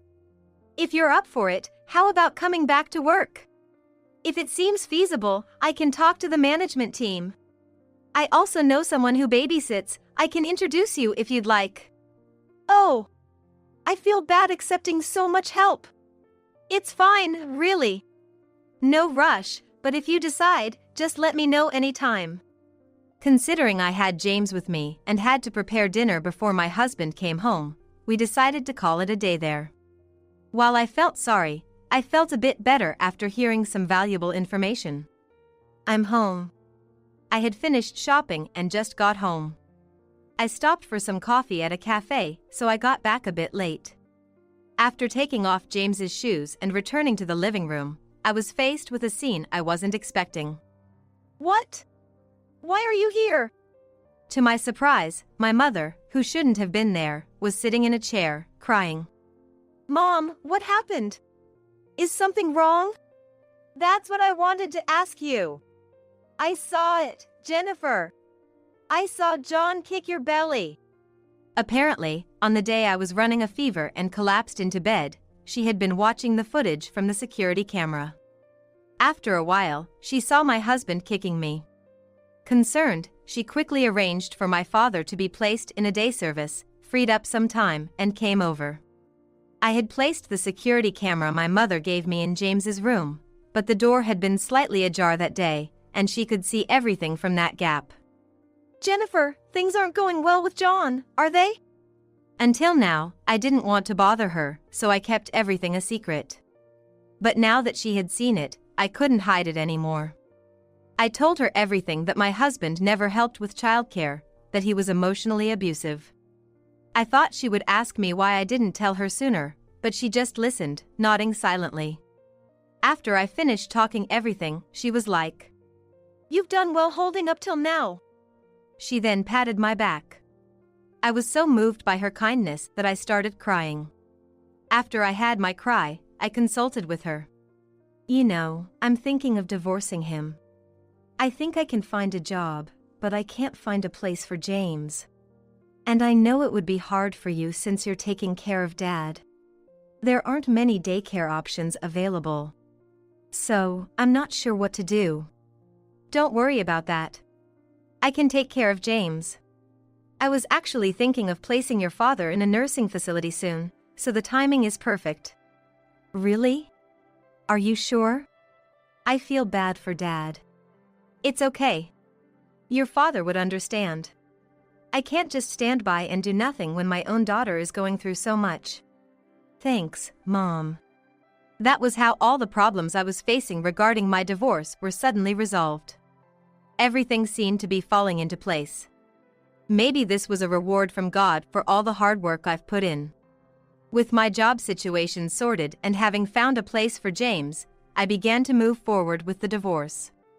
First, I started by packing to move back to my parents' house. I'd already told James to say bye to his daddy for a while and we would live with his grandma. James was still little, so he didn't seem to fully grasp the meaning, but he appeared excited about the new life ahead. Honestly, managing household chores, childcare, and preparing for the divorce were super tough. But, my mom came over often while my husband was away and helped out in various ways. I gradually sent my belongings back to my parents' house. I also reached out to Catherine, ensuring that my return to work would be smooth. And finally, the day came. Take care. As I saw my husband off to work, I started making the final preparations. Mom, you can come out now. My mom had come over the night before to help out for this day. My husband, when he returned from work, typically only went to the living room, bathroom, and his own bedroom, so I had my mom sleep in James's room. I was worried he'd noticed, but since he never helped with childcare, he never entered James's room. So we got through the night unnoticed. The fact that things belonging to James and me were gradually disappearing from the house, and he didn't even notice my mother staying over, what a clueless man. With my mom's help, we packed all my stuff into the car and had a service take them to my parents' house. Well, thanks for everything, Mom. You sure you're okay? Maybe I should stay with you. I get your concern, but I'll be fine. I'm gonna settle this, promise. Saying that, my mom took James and went back to our family home first. Lastly, I packed up all of my husband's stuff into boxes, shipped them to a certain place, and waited for him to return from work. I'm home. Welcome back. Huh? Why are you dressed like that? You usually wear those boring gray sweatshirt. You going out later or something?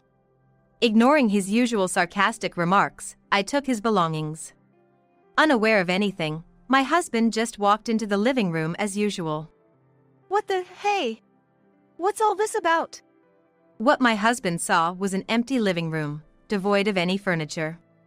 Panicking, he rushed to check his bedroom, James's room, the bathroom, and the toilet. Hey!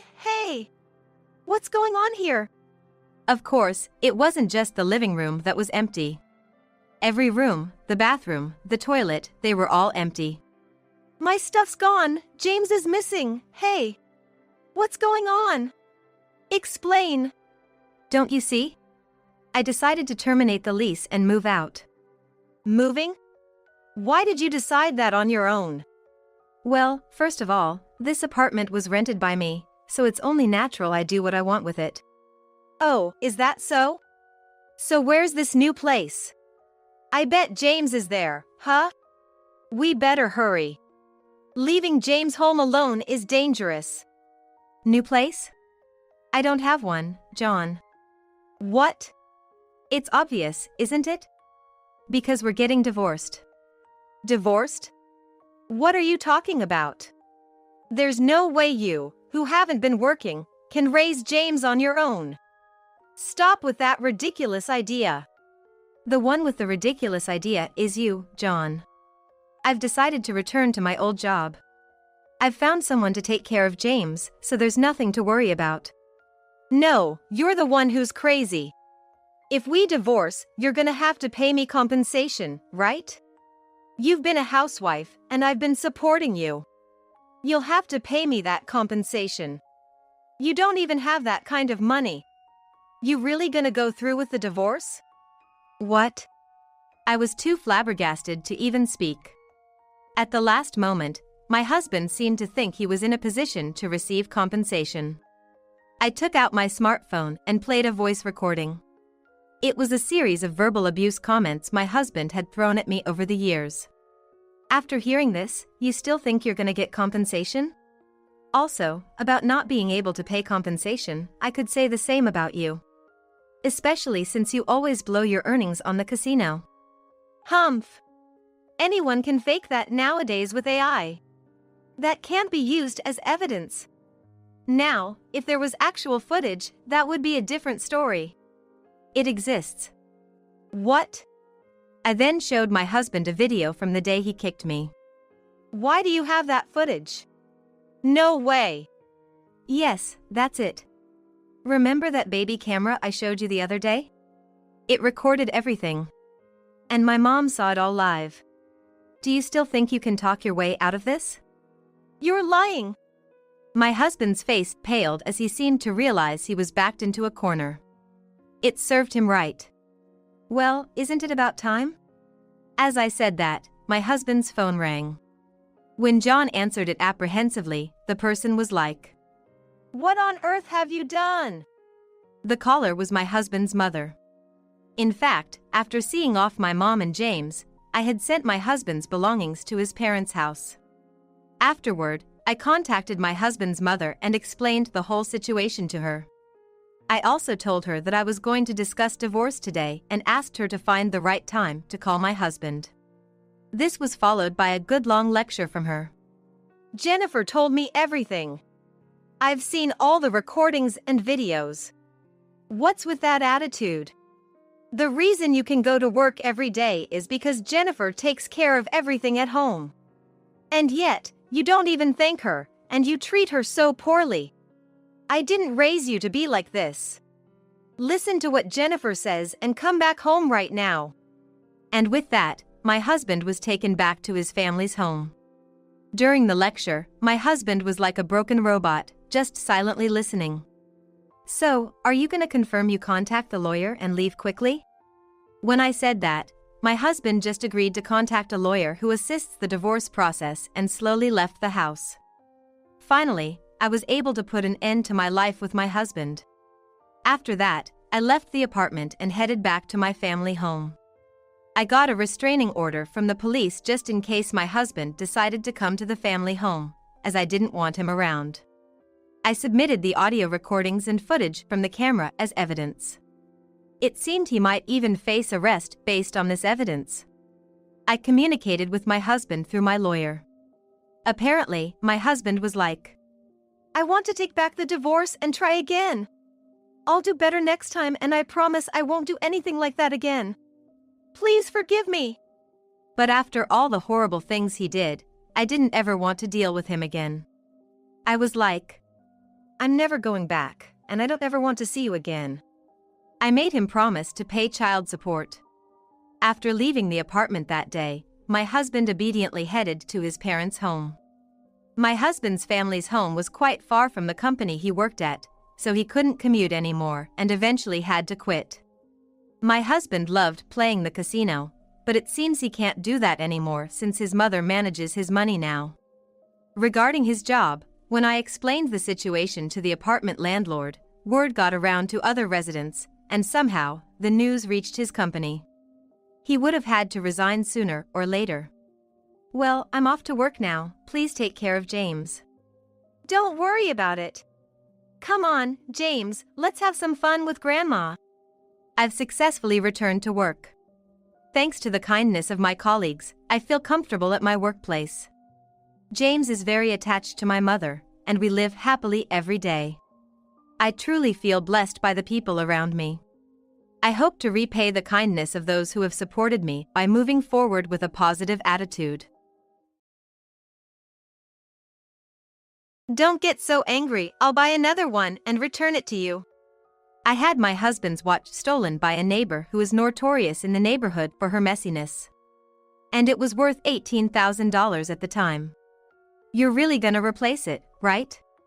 I decided to tell this neighbor, who's keeping her cool composure, the truth after my final confirmation. My name is Donna William.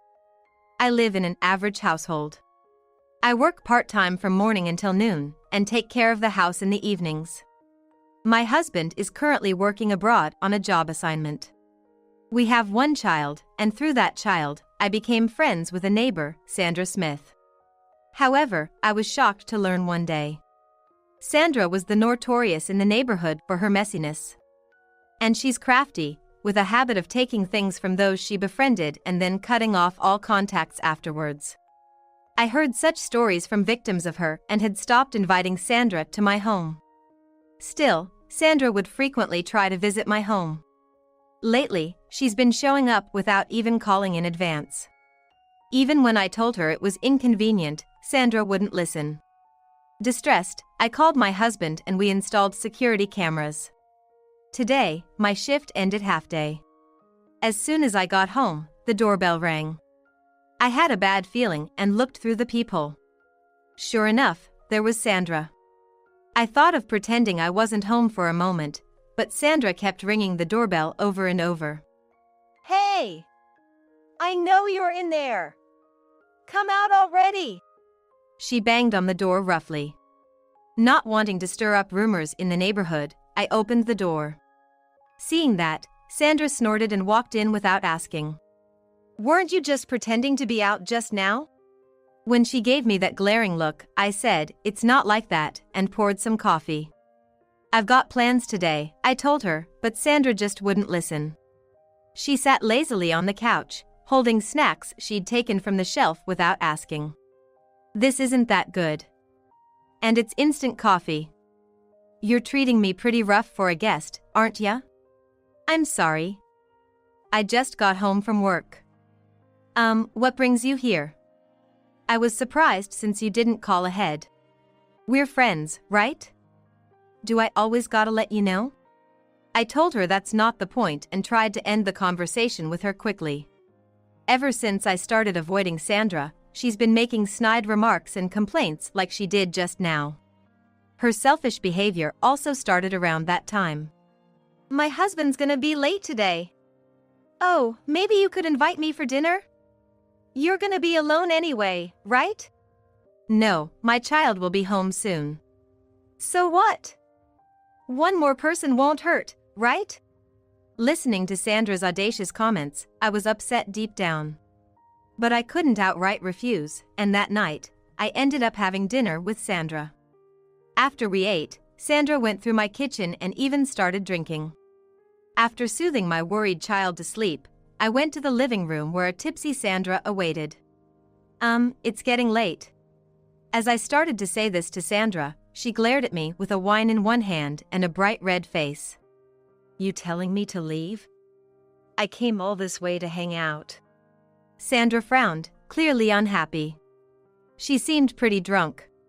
Since then, she slurred her words, scolding me and insisting that if I wanted her to leave, I should drive her home. I couldn't, especially with my sleeping child at home alone. But Sandra just started making sarcastic remarks again, as if ignited. At that moment, I noticed the bottle of wine Sandra had opened. It was the wine I had been saving to drink with my husband. I had saved up from my part-time job to buy that wine, a $1,000 bottle. I couldn't help but raise my voice. "Did you drink that wine all by yourself?" "This one?" "Yeah. Got a problem?" "That bottle costs $1,000. I bought it for a special occasion, to open on our anniversary." Sandra then laughed heartily. Seeing my frustration, she mocked me, saying, "It's just $1,000. My husband is a doctor, so he can buy as much of this wine as we want." "Your husband really doesn't earn much, does he?" Sandra said, mocking my husband in the process. I was so frustrated, I bit my lip. "Come on. Getting so upset over just a cheap bottle of wine? You're so petty. If anything, you should be grateful. Someone with taste like mine is drinking your wine." "Enough is enough. Please leave now." But Sandra just gave a nonchalant reply and made a phone call. A few minutes later, the doorbell rang. Wondering who could it be at this hour, I checked the video intercom and there stood Sandra's husband. "Finally, you're here," Sandra said as she staggered toward the door, leaving her mess behind. I couldn't just let her go on dropping things everywhere, so I helped her to the door. "My husband is a doctor and he's super busy. He earns a lot and still comes to pick me up. I'm so lucky to have such a wonderful husband." "Isn't your husband working out of state?" "He's hardly ever home." "Maybe he's got someone else over there?" Sandra chuckled mischievously. I was starting to feel repulsed by Sandra's baseless speculations. I just wanted her to leave and never come back. Although I glared at her with all my might, she didn't seem to care. "You should leave your husband and snag an elite one like mine. But I guess that's too much for you," Sandra said cheerfully as she left. Her husband gave me a pained look, nodded silently, and went after her. 2 days later. Right after I returned from shopping, Sandra showed up again. "I'm pretty busy today," I mentioned, but Sandra replied, "I just need to use the restroom." I was hesitant, but then thought, what's the harm in letting her use the bathroom? Just then, a delivery arrived. Rushing to the front door in a hurry to receive it, I found Sandra comfortably lounging in the living room when I returned. As I exclaimed, "Oh," I noticed Sandra smirking and munching on the cake I had stored in the fridge. Just taking a little break. This is horrible. I shouldn't have let her in. I tried to tell her I had chores to do, but Sandra showed no signs of leaving. Frustrated, I left Sandra in the living room and went back to my chores. That was a mistake. When I finished cleaning up the kids' room and returned to the living room, I found Sandra rummaging through my shelves, apparently looking for anything valuable. Hey, stop that. What the heck are you doing? I hurriedly grabbed the box that held my husband's treasured watch. Sandra shot me a displeased glare. Hey, why is this watch stored so carefully? What's the story? I tried to dodge the question, but Sandra pressed on. Reluctantly, I explained. It's a limited edition from overseas, cost about $18,000 back then. My husband always said to handle it with gloves to avoid fingerprints. He's a big watch enthusiast. Sandra uninterestedly replied, "Huh. Just $18,000 and you treat it like it's gold. Guess some folks just show their colors. If I ask my husband, he could buy dozens for that price." With a smug look, Sandra snatched the watch box from me. "If you've got stuff to do, I'll put this back for you." Saying that, Sandra put it back on the shelf. I told her not to do it again, and then I headed to clean the bathroom. But I let my guard down.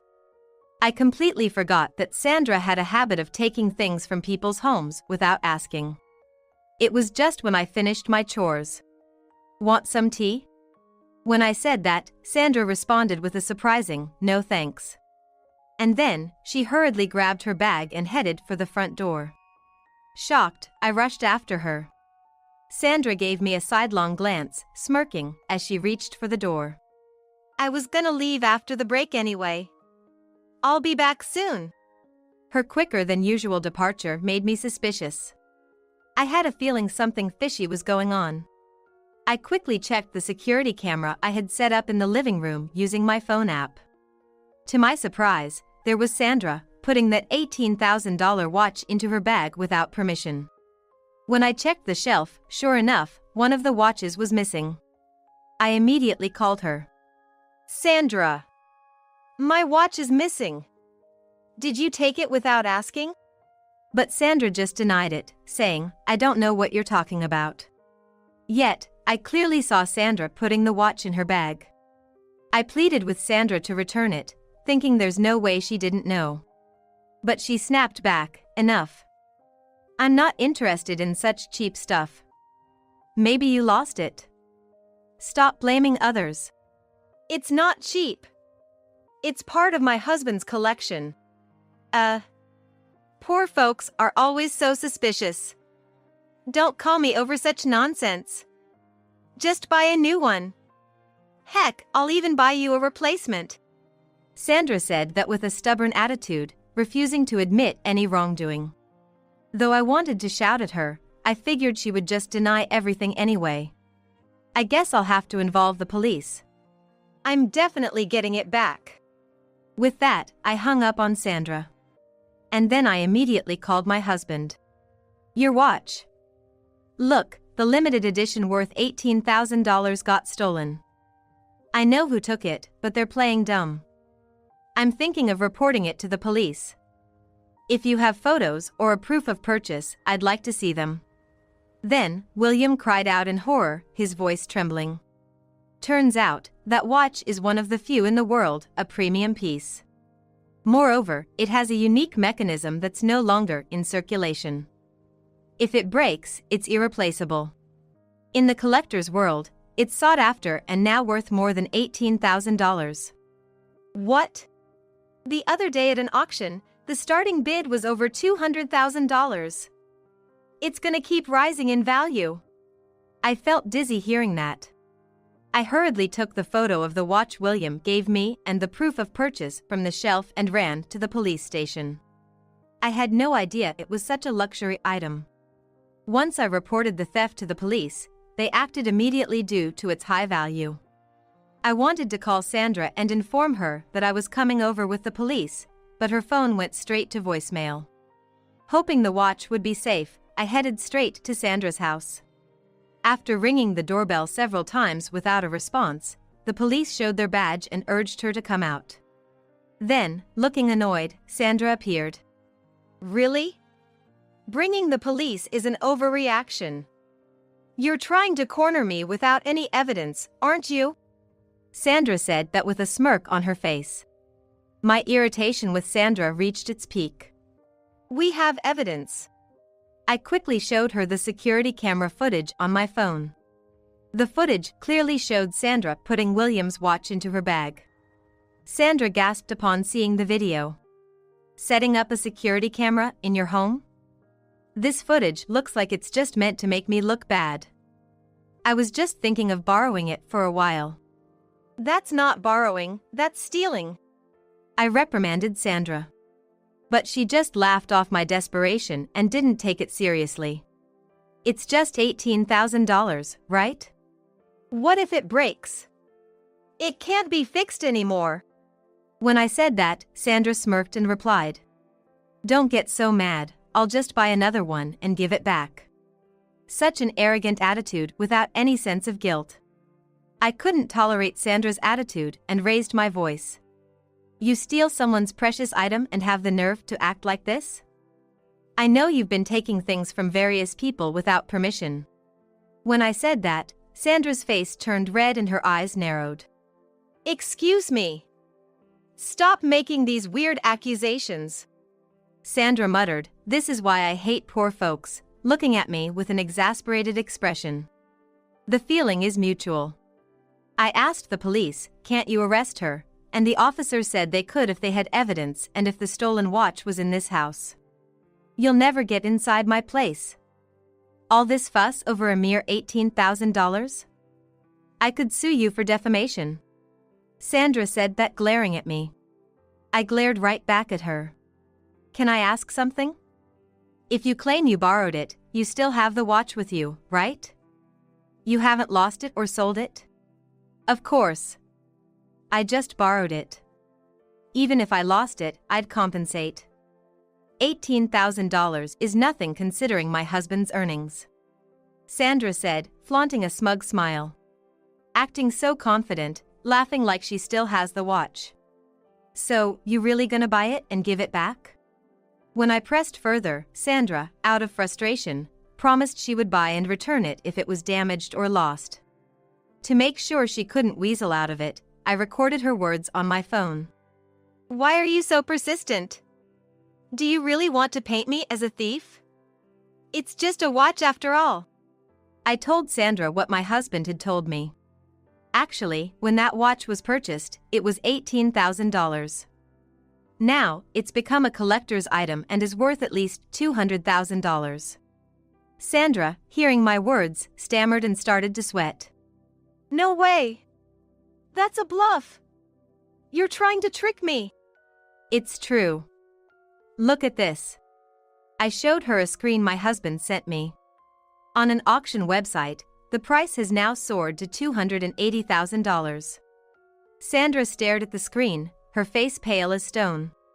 If you return the stolen item now, I won't ask you to buy it. When I said that, Sandra frantically rummaged through her bag by the entrance. Then, she roughly handed over something. It was my husband's watch. But the face was cracked and it had scratches. What? How did this happen? When I looked at Sandra in shock, she defensively claimed it was broken from the start. I told her that couldn't be the case, but Sandra kept insisting she didn't know. I decided to show Sandra a picture my husband had taken. This is a picture my husband took when he got home this month. It isn't broken, right? Then, Sandra started accusing me of breaking it. I shook my head in denial. I never touch my husband's collection with my bare hands. He always uses gloves, too. You remember me explaining that, right?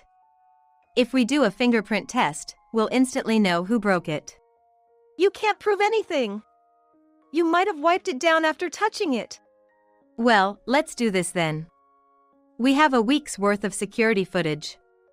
Let's review it and see if I ever touched it with my bare hands. If the only person we see touching it is you, that's pretty incriminating, isn't it? I handed over my phone to the police. The officers checked it immediately. Sandra, with a pale face, tried to stop both me and the police, but she was apprehended on the spot. I won't let this slide. You promised, right? If it's broken or lost, you'd buy a replacement. I never said that. Yes, you did. I've got the recording. Stop resisting now. Admit to what you did and take responsibility. Upon hearing this, Sandra finally gave in and began explaining herself. Apparently, she was just jealous that I had expensive items. I was utterly flabbergasted by her behavior and had no intention of forgiving her actions. Take responsibility for what you've done. I told her this and decided to leave the rest to the police. In the end, Sandra was arrested on suspicion of theft and vandalism. Subsequent searches of her house revealed other luxury items she had stolen from the neighbors.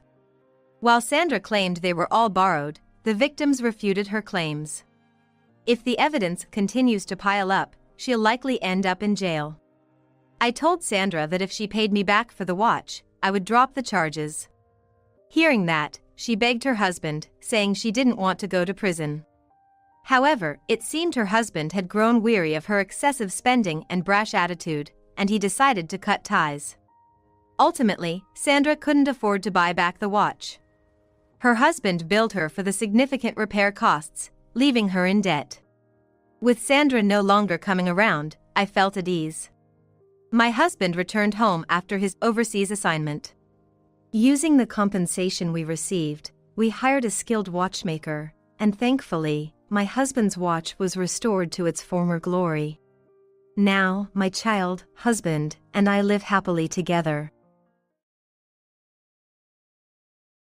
A woman who just lounges around the house without earning any money has no urgent matters to deal with. Why are you staying at home without doing housework? My husband berated me when work piled up and I couldn't manage the household chores.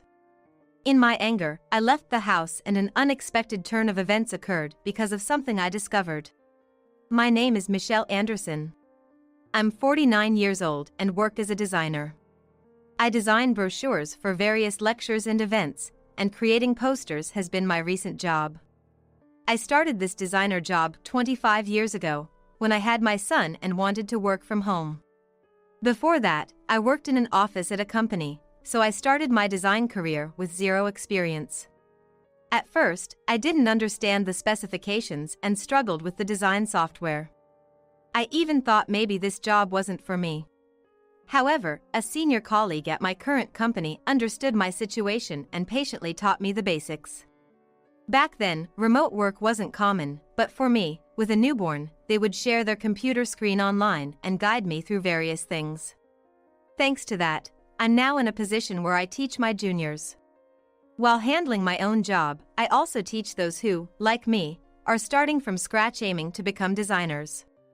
During the day, I primarily work as a designer, and in my spare time, I somehow manage to get the household chores done. I live with my husband, John, and my son, Michael. John, 2 years older than me, is an IT professional. We met through a friend's introduction and bonded over attending concerts of a certain band, eventually leading to our marriage. Michael is now 25, and since graduating from college, he's been working at an insurance company nearby. Both of them seem great to outsiders, and neighbors are often like, "What a lovely husband and son you have." But in reality, both John and Michael are far from wonderful in my eyes.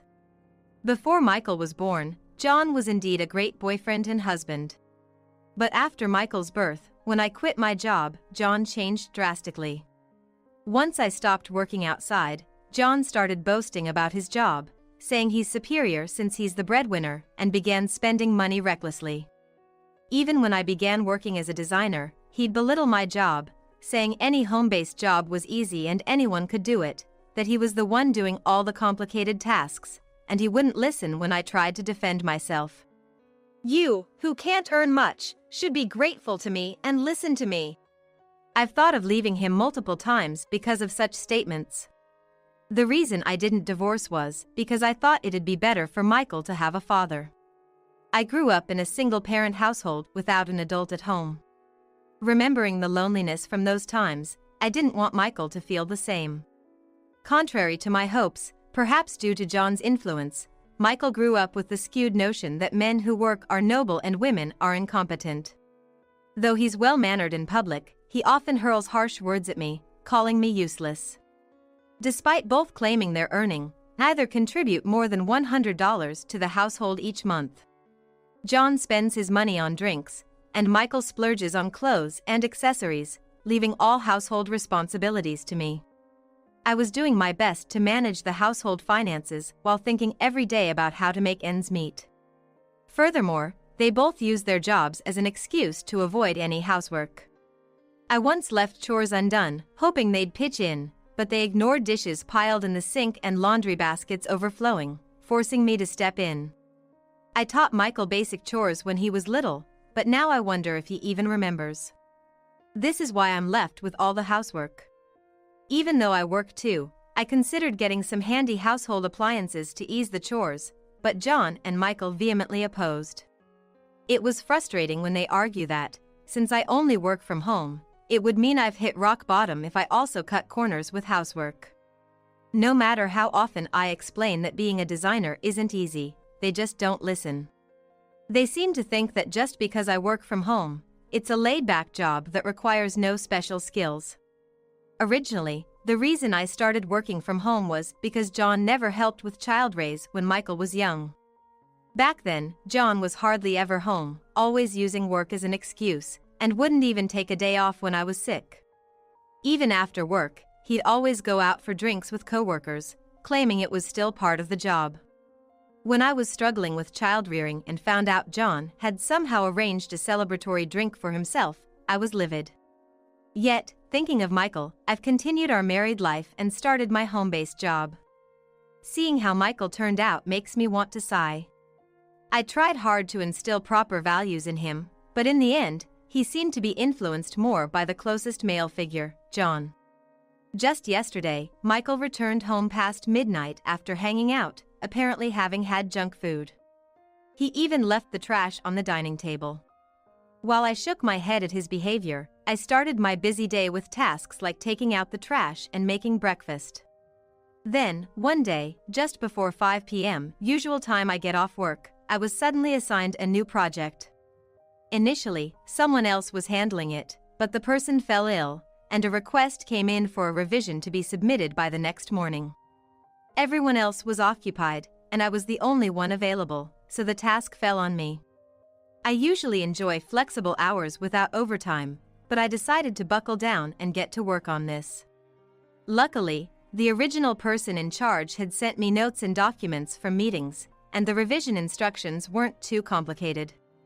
Still, revising a design made for a client I'd never met or talked to was quite challenging. I reviewed the styles and themes of past client event posters and websites, making sure to try different approaches without straying too far from their preferences. By the time I felt I was finally done, it was already 9 p.m., and it took me by surprise. Before I realized it, what was once dusk outside had turned pitch black, and I had been so engrossed in my work that I even forgot to eat. At that moment, I heard the front door open. Around this time, it's usually John who comes home. Michael's been out late partying these days, so with that in mind, I pondered what to do next while sending out my data. When I walked into the living room, John was already seated at the dining table, engrossed in his smartphone. "What about dinner?" Without even looking up when he heard me enter, that was all he said. But, since I usually start preparing dinner after I finish work, I hadn't even begun cooking yet. Feeling a bit annoyed by John's attitude, I explained the situation. "I'm sorry. It's been a long day for me, and I haven't been able to prepare anything. I haven't eaten either, so how about we order food delivery?" I said this while making myself a cup of coffee in the kitchen, expecting an agreement from John. Instead, a loud thud reached my ears. I looked over to see John, glaring at me with anger, having slammed his fist on the table. You haven't prepared dinner? What were you thinking? Stunned by his sudden outburst, I found myself trying to justify my actions. I guess anyone would feel the need to defend themselves when confronted so aggressively. Well, but you sometimes come home late from work too, right? Today was an urgent task, and there was just no helping it. No matter how regular a job might be with its 9-to-5 schedule, sometimes overtime is unavoidable. I thought that by comparing my situation to that, even John would understand. However, far from calming down, John's anger only seemed to intensify. He raised an eyebrow and began shouting at me. A woman who lounges around at home without earning any money has no emergencies or responsibilities. What's the point of being home if you don't even do housework? I always knew John felt this way, but it still angered me to have it thrown in my face so bluntly. He always belittles my job, and I wonder if he thinks of me as just some kind of maid or something. Driven by that thought, instead of my usual attitude, I directly countered him. You know, I do work and I do get paid. If anyone's loafing around at home, it's you and Michael, isn't it? For the first time in a while, expressing what I truly felt was a weight off my chest. On the other hand, probably because my words were true, John's face turned beet red in rage and he shouted even louder. What the heck? You've got some nerve talking back when you're living off my money. That's it, get out right now. The smirk on John's face told me he was hoping I'd plead with him to stay. Certainly, he was probably expecting me to apologize to ensure I was not kicked out of this house, and to start preparing dinner right now. It was like tactics used by grade schoolers who bully their classmates. My husband says such things to the wife he lives with, and my son shares the same values. After hearing John's comments, I suddenly felt sick of living with such people. Yeah, I got it. I'll leave now. I said that to John, who was smirking, and quickly packed my essential work laptop, some documents, and a few clothes into a bag. In addition to my usual handbag, I put on a big backpack filled with my belongings and headed for the front door. Noticing me, John, seemingly taken aback, hurriedly ran out from the living room. I guess he didn't think I would actually leave, and do so immediately. Hey, where are you going? Is panicking the right word? John asked with a voice that was a mix of confusion and urgency. Irritated by that, I sighed and looked back at John. Didn't you tell me to leave? I'm not so foolish to want to stay after hearing that. At my words, John looked regretful but wasn't straightforward enough to ask me to stay, so he just mumbled and remained silent. I turned to the front door, unlocked it, and stepped outside. The words John threw at me were so childish, I almost laughed. Just remember, whatever happens, it's not my fault.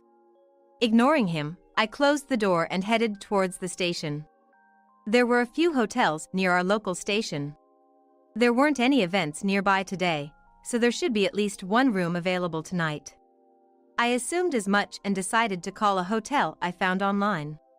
That day, I managed to check into the first hotel I called. I hadn't stayed in a hotel in ages, and it was nice to see that there was a cafe on the first floor so I didn't have to worry about meals. The convenience of having a laundromat nearby made me feel quite excited. Having missed dinner, I bought a sandwich and salad from a supermarket and ate it in my room. Usually, I'm always preparing meals at home to save money, so the taste of ready-made food felt incredibly delicious. There is merit to homemade food, but you still get tired of a bit making things by yourself every time. My breakfast the next day was simple, toast and scrambled eggs, but not having to prepare it myself made it feel all the more special. After eating, I went back to my hotel room to work. Most hotels these days have internet access via Wi-Fi, so there were no issues there. The revisions I sent out yesterday got the green light from the client, so that was a relief. While working, I pondered what to have for lunch. When I thought about heading out for my lunch break, I noticed a message from John. The message was sent about 30 minutes ago, which was odd since John usually would be at work at this time. It seemed that John had taken time off just to harass me. You won't have a home to return to anymore. With those words, He had attached a picture of my belongings scattered around the local dumpster. Around the same time, I also noticed a message from Michael. Looks like Dad's been clearing out your stuff since this morning. Serves you right. After checking those messages and pictures, I immediately requested time off for the afternoon and rushed out of the hotel. Many of the items scattered in the photos were work-related books which would cost a lot to replace. Moreover, even though the trash had already been picked up, I thought it'd be a nuisance to the neighbors to have my belongings scattered about. So, I rented a car and headed to the dump. When I got there, just as the pictures had shown, my work stuff, hobby books, and even clothes were scattered without being bagged. I couldn't fathom how someone could lack common sense to this degree. Frustrated, I gathered everything and stuffed it into the rental car. Among the scattered items, I noticed something out of place. Huh? Is this? While puzzled, I prioritized collecting my belongings and continued with the task. After collecting all my belongings, I decided to drive straight to my parents' home. My childhood home is about an hour's drive away. My mother greeted me with a surprised but warm smile. I didn't want to worry her too much, so I hid the details and just asked to store my things, and moved the dumped items into a room at my parents' place. She seemed to sense that something was amiss. Feeling guilty, I left my parents' place. After returning to the hotel from my parents' home, I did some work and then had dinner. There was something truly appreciable about having a meal made by someone else. Moreover, being freed from the day's domestic tasks, my work felt a lot easier. Normally, while working, part of my mind would always be occupied by household chores. Now, without those distractions, I could focus solely on work. Feeling content, just as I was about to drift off to sleep, my smartphone rang out of the blue. As my smartphone suddenly started ringing, I thought it might be work-related, so I answered the call without even checking the caller on the screen.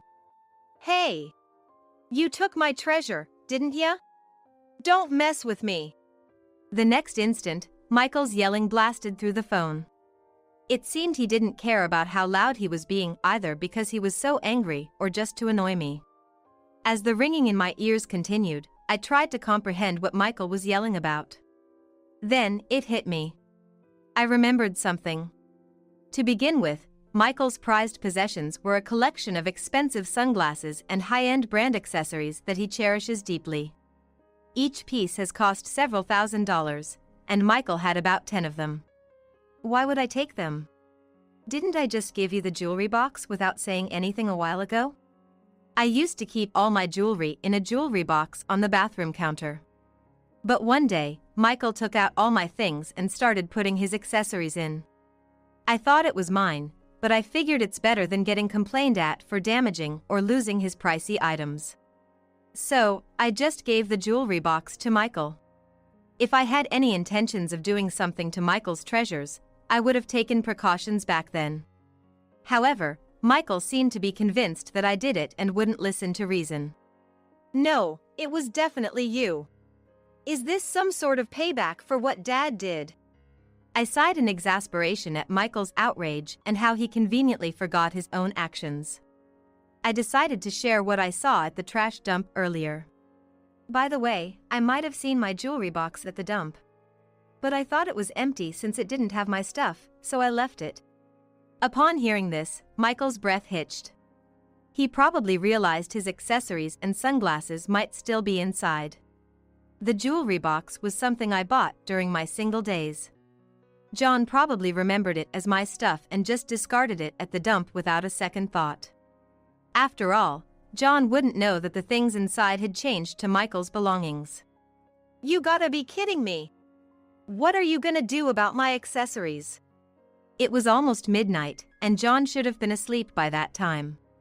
Still, over the phone, I could hear Michael shouting angrily, presumably at John. I felt he didn't care about me anymore, and, annoyed by his immaturity, I hung up. Later, I decided to check out the mentioned trash dump. To my surprise, I found John and Michael arguing there. It's your fault for being so careless.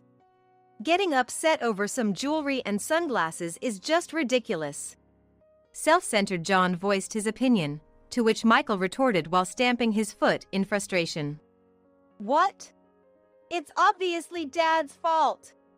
All of these cost more than $10,000, you know. Hearing the amount, John started yelling about wasteful spending, creating a vicious cycle of blame. In Michael's hand was a pair of sunglasses with broken lenses, rendering them worthless. The other accessories, which Michael had always kept in pristine condition, were probably damaged too. But John had carelessly dumped my luggage around here, so I bet there are scratches on the accessories as well. Oh my gosh, my necklace! If it's this damaged, it's worthless now. Michael lets out a scream-like shout, only to be mocked by John as being too effeminate. Arguing loudly in the middle of the night, I thought it would surely bother the neighbors, so I decided to intervene. Hey, it's already midnight, you know? Can't you consider the people around here? Hearing my voice, the two quickly turned towards me. And then, taking a deep breath, John started yelling at me. All of this is your fault, Michelle. Why are you standing there so irresponsibly? Could he genuinely believe that it was more my fault for not doing the housework than his strange actions? I got fed up with that, reached into my bag and began to speak as I pulled something out. You're the one at fault for tossing someone's stuff without even checking.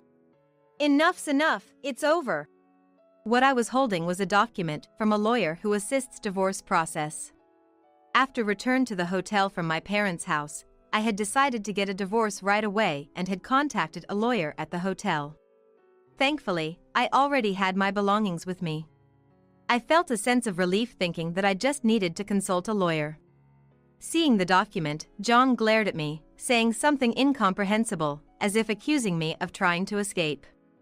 But to me, divorce isn't about escaping or anything of the sort. Wanting John to understand this, I decided to reveal a truth I had kept hidden. Enough already, who do you think you are? I have evidence of all the verbal abuse from both you and Michael. The truth was, ever since Michael graduated college, I've been documenting the verbal abuse from both him and John. I had hesitated to divorce, but I believed this would be advantageous if the need arose. You don't have the right to refuse a divorce, John.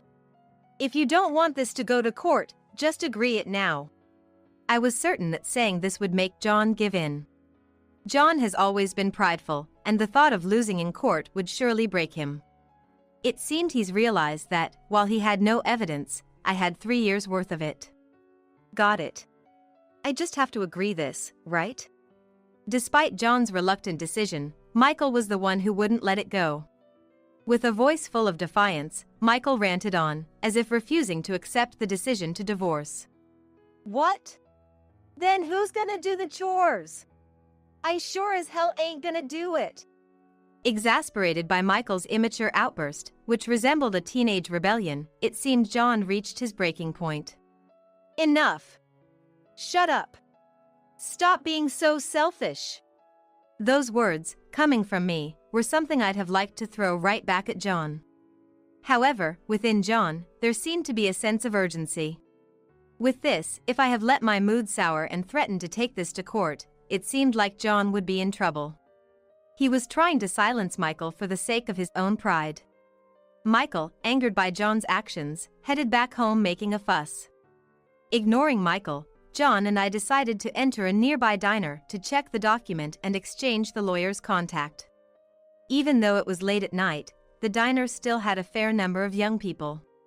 I ordered just coffee and wait as John checked the document. He probably wanted to get this over with quickly. By the time I finished my coffee, he'd done, and I stood up with them. Well then, I'll have the lawyer get in touch with you regarding consultation fees. I thought it was only natural to say that, but it seemed John hadn't even considered the fees. Maybe he thought he wouldn't have to pay it unless it went to court. Hey, hold on, are you planning to take money from me? As John stood up and shouted loudly, the states of those around us pierced through. I was also standing up, holding the papers, so to an onlooker, it must have been an interesting, gossipy situation.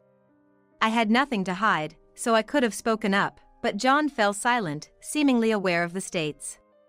Suppressing the urge to laugh at John's reaction, I decided to convey just one last thing. Considering the trouble you've caused me, paying the lawyer's fees is only natural. You're an adult, so it's about time you learn to take care of yourself properly. Satisfied that I've spoken my mind, I walked back to the hotel. With this unpleasant problem finally moving towards a solution, I was able to sleep soundly that night.